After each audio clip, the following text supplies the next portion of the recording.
ئەم پەتایە کەس لێ ناپارێزی ڕاستی بەهۆ ئەو کەس ئەگوازرێتەوە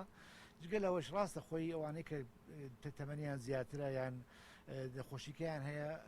مەترسیتیان زیاترە بەڵام ئەوە ناگەێنێکەوە گەنج ئەوانەی کە نەخۆشییان هەیە بە پارێزراوە بلەوە یعنی بۆ نمونە لە عێراقا هەمووی ئێستا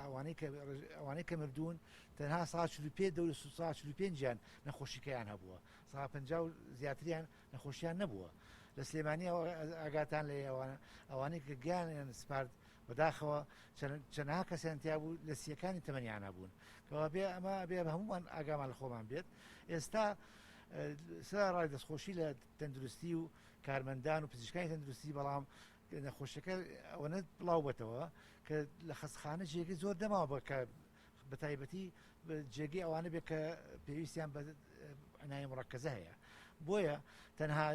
ڕێگا بۆ ئەوە خۆپارێزیە هیوادارم ئێمە چاوەڕێی حکوومەت نەکەینکەوە بڵین منع تەجاوزەکە یان ڕێگا بنی شارەکان نەگرێ مەفروضە خۆمان هاوڵاتی هەست بکەین تەنها چارە ئەوەیە کە نەچینە دەرەوەی ڕاستی بێت تا بۆ شتی ضروری نەبێت ئەگەر بشتین ئەبێ ڕێنمایەکان جێبەجێ بکەین بەداخەوە تا ئێستا وەزان دەرمانێکی تایبەت نییە بەڕاستی بەو نەخۆشیە ئەوانەی کراوە هەمووی پێڵن ترایڵ یان تەجروبەیە